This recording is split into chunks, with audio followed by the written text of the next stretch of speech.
Hello viewers, it's Super GT here and welcome back to Forza Motorsport 7.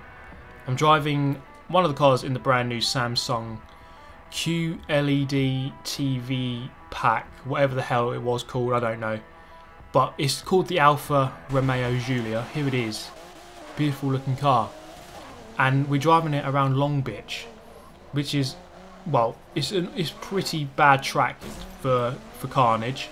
And it's made worse by the fact that this is the west route, which is even worse. It's like literally the smallest, one of the smallest tracks in the game.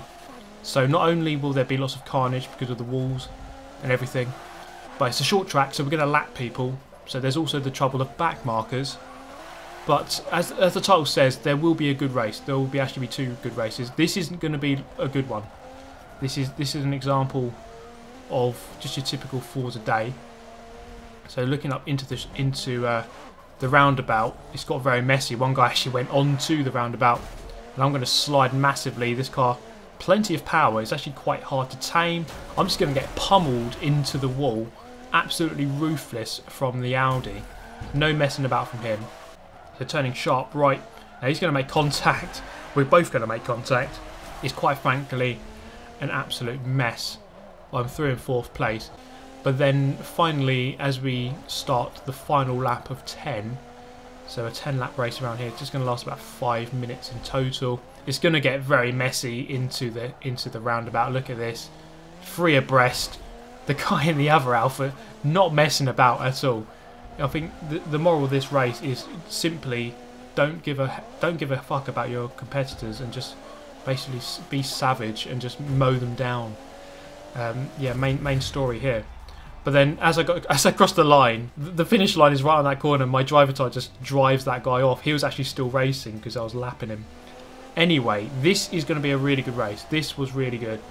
Now, at Homestead-Miami, I'm still in the Alfa. JSR Creaviator in the lead, also in the Alfa, and then we have FCT Diesel, who I'm just going to make contact with. Poor move by me. I always get caught out by that corner, how quickly it comes upon you. But FCT Diesel there, just up ahead in the Ford Mustang Cobra.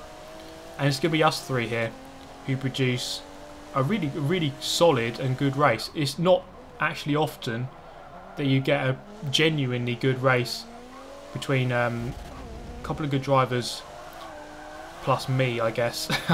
So these two guys obviously very good. I mean, Graviator, New York finalist. Diesel, he was at Le Mans, very good driver. So it's always good to have a good proper race with people who I know are very good.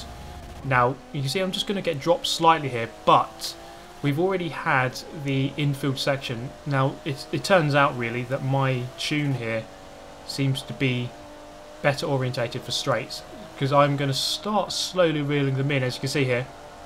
So my car is definitely going to have a disadvantage on the infield section, mainly just because of the build, but then on the straights it's definitely a lot better. So the tune's actually by GTR JuularDT.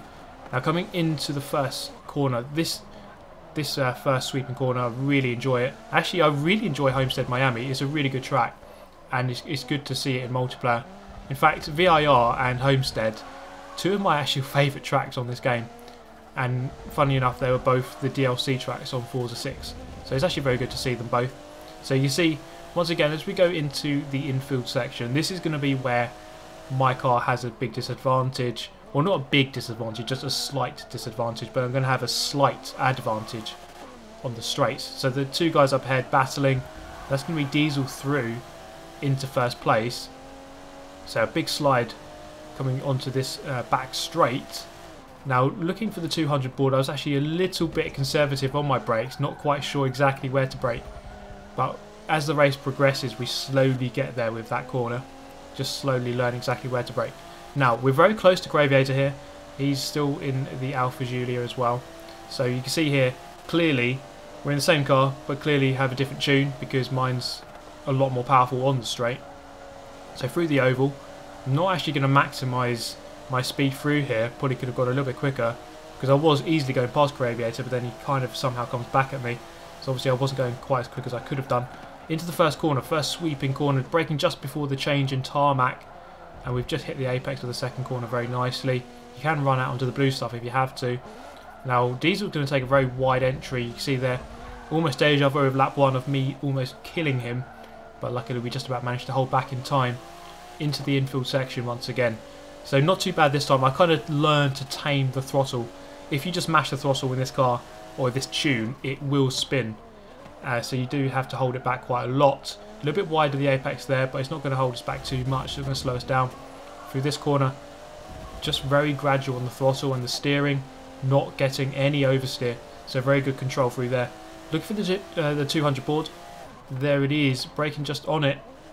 And I think that was a tiny bit early, but overall a decent braking point. So we can try to brake on 200 or just after on the next lap. So now we can try to use our power here. The Ford Mustang Cobra seems to be fairly well tuned. It seems to be a very well balanced car, but obviously I have the straight line speed advantage. And look up the inside coming through the oval banking. It's going to happen. There it is. A bit of contact on the way through. Nothing much to worry about. So now we have a final lap showdown between myself, Diesel and Graviator coming flying through that first kink. A little bit deep, a little bit too far beyond the apex there. We're going onto the blue stuff. We're just going to come across though to cover off Diesel, to make him think twice about going up the inside. We're just going to make our car as wide as possible as we come through the infield. Now onto this middle straight. So not too bad through there. We can see that proximity arrow just behind, but it kind of just disappears as we get the hammer down. So the car definitely a lot quicker on the straight. A little bit deep once again. This kind of happens when you have pressure from behind. You begin to miss your braking points, but you kind of have to stick to your guns and just stick to your actual braking points that you know are working. And then coming down the back straight, I'm going to move to the normal racing line, hit the 200 board. The Diesel's gone for a very good move up the inside, very solid move, and that's a very cleanly done. So obviously his car's got very good brakes, far superior to mine.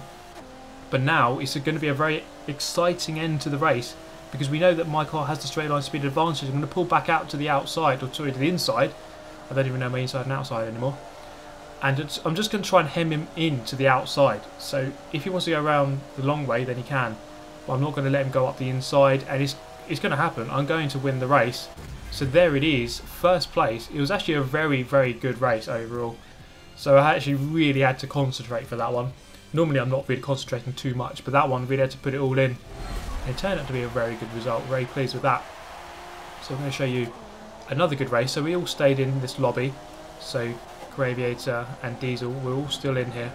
Now looking up the inside of the first corner, I felt that this was the best tactic. I know I'm going to get cut back on the exit, but I felt that that was probably the most sensible thing to do. Just go for that space and then get away from the pack behind to avoid getting smashed into. So the NSX up ahead has reclaimed the lead, coming through the chicane onto the bridge on the back straight. So we can kind of get the hammer down. There we go. Quite easily going through into the lead.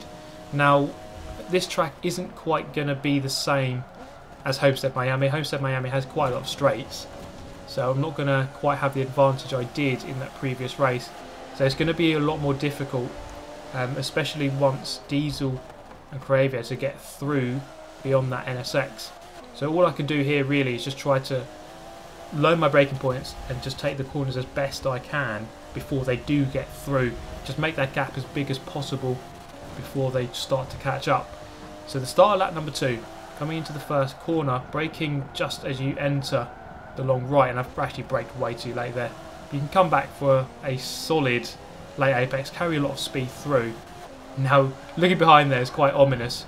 We see that Ford and the other Alfa just behind, and it is quite daunting when you know you've got two good drivers right behind you. But I know that if I just stick to my guns here, I can definitely try to block them off.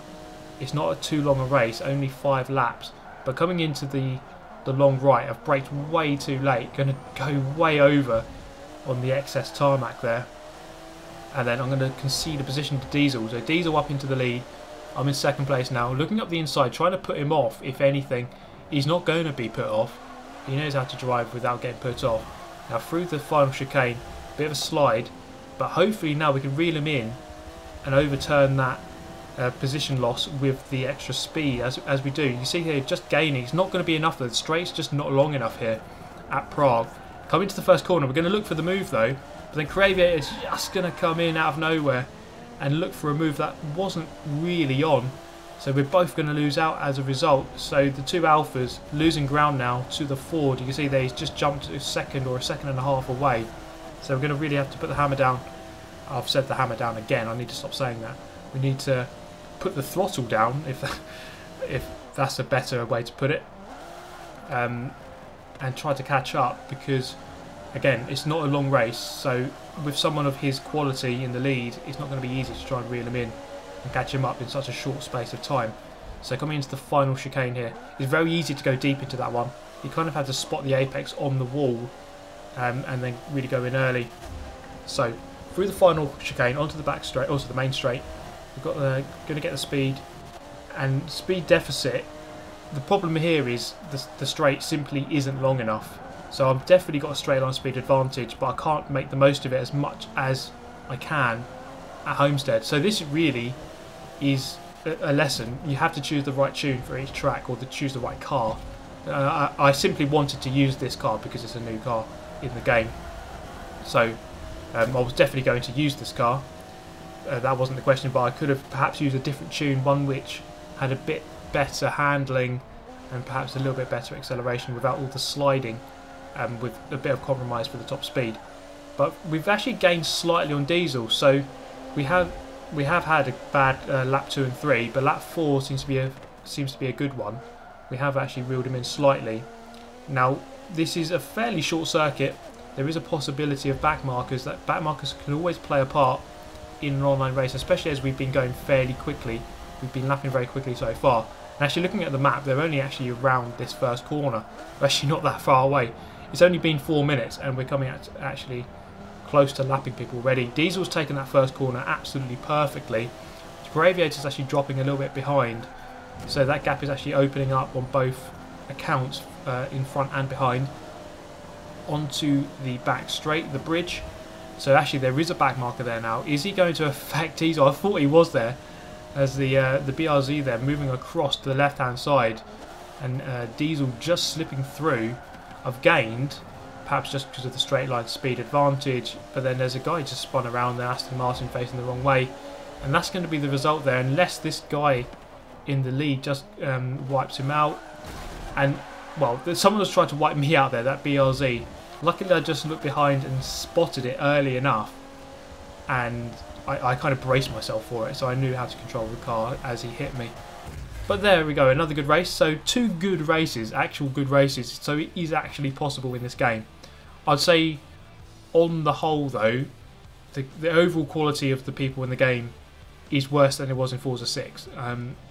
So, I mean, if you're a good driver, you'll probably just win by miles in this game, compared to Forza 6 where there's a lot more better drivers, it seems. I guess people are just getting used to the game and getting their tunes in order. But that brings a close to the video, guys. I do hope you enjoyed it. So brand new car pack is out right now, with of course a big update for the Xbox One X, so in 4K. And yeah, this was recorded on Xbox One X, for those of you interested. But yeah, that's it for this video, guys. Thank you very much for watching. I hope to see you next time. Goodbye.